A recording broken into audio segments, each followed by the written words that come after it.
Hello, ladies and gentlemen, boys and girls. I'm Canadian photographer RandallMRueff. Today is Tuesday, March 22nd, 2016 AD. A little bit early this morning, or actually this afternoon, I took some pictures of Tasha.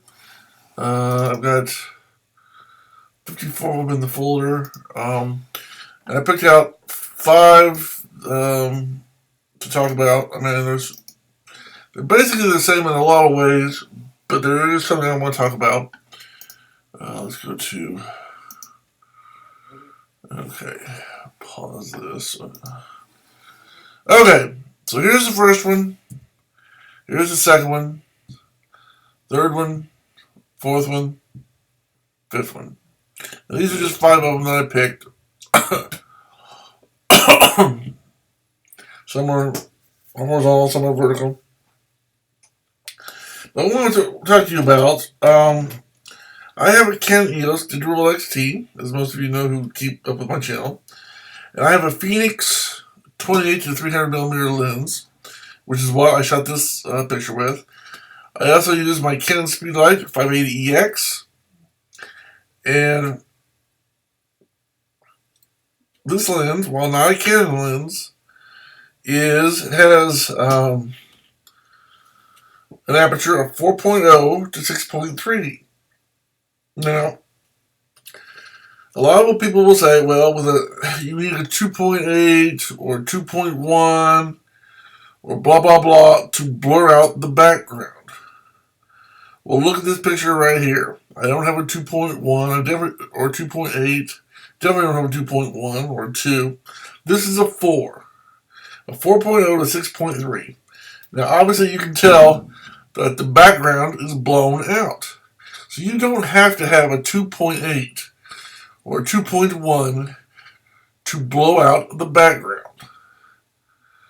Would it be blown out even more if I had that? Yeah, sure. But as you can see here, look at this. Sharp in focus in the foreground, blurred out background. 4.0. You know what I'm saying? The most you can do is 4.0, and right there it is. Look at that. It's very well blown out. Now, let's look at some other picture again. Look at the background. Image pretty sharp. Could it be a little bit sharper in the foreground? Yeah, if I had a better lens, it would probably be a little bit sharper in the foreground. But overall, this isn't a bad picture. But the background is very blurred out.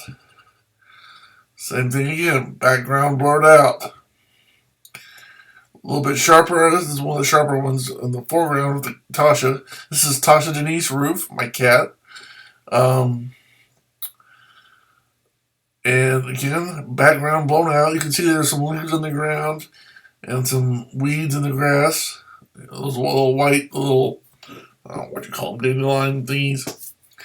And they got some leaves that falling off the tree.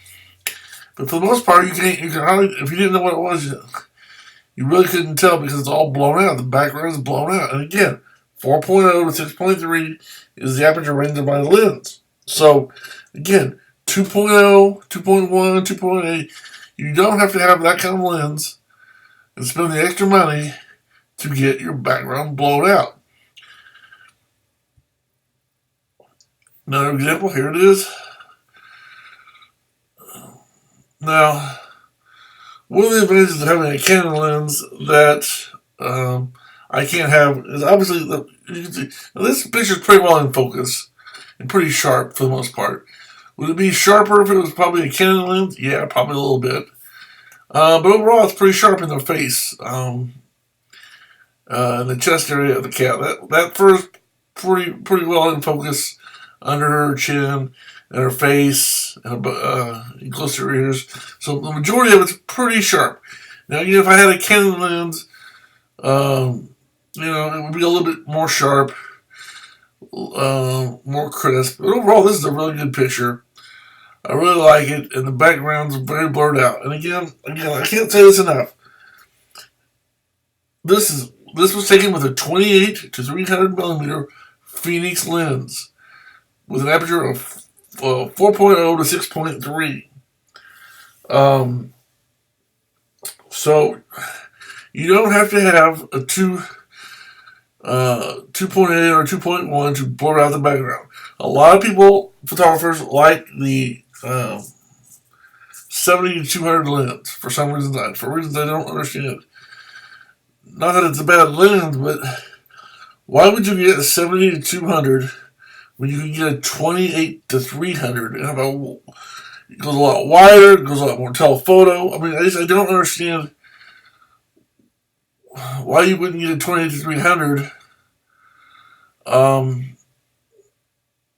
when you can blow out the background with the 2300. It doesn't make sense to me. The focal length makes a big difference. Now granted, the 2300 is not a cheap lens, but neither is the 70 to 200. And granted, the 2300 is more, it does cost more. But you get a lot more focal range with the lens, and you can still blow out the background very well. As you can see from this picture. My lens isn't even a Canon lens, and you can see what kind of background blur I can get. I can't say this enough. It makes me so mad when people say you have to have a Canon lens, you have to have a blah blah blah, 70 to 200 so much better than a 2300 or an 18 to 300 or a 55 to 250, whatever the case may be. Let me say this one last time. 28 to 300 millimeter can blow out the background. Doesn't have to have a 2.8 or 2.1 or 2.0 or 1.5 aperture. You can do it with a 4.0, as you can see here. So I'm very impressed with this picture, as well as this picture. All these right here. The background's blurred out. The main subject is, for the most part, very sharply in focus. And I'm very happy with it. So, would I be happy with a Canon lens? Yeah. Because the image would be even just a little bit more sharper and crisper. But overall, considering this lens was like under $400, like $350 something, and the Canon lens is like $2,500, I'm very happy with what I got. So, as far as price wise. Now, if I can afford to get the Canon lens, would I get it? Absolutely. But I can't afford it. It's very expensive. So, I'm using what I've got. Do I wish that my camera was the 1DX Mark II? Yeah. Do I wish it was 2300 from Canon? Yeah. Do I wish I had the 600 RT instead of the 580X? Yeah. But you know what? I don't have those things. I've got what I've got. And I'm using it to the best of my ability. And I think the images, for the most part, turned out pretty good. So until next time, I'm Ken Taylorsville from RandallMRueff saying thanks for watching. Have a good day, and God bless you. And as always, keep taking those pictures. Bye.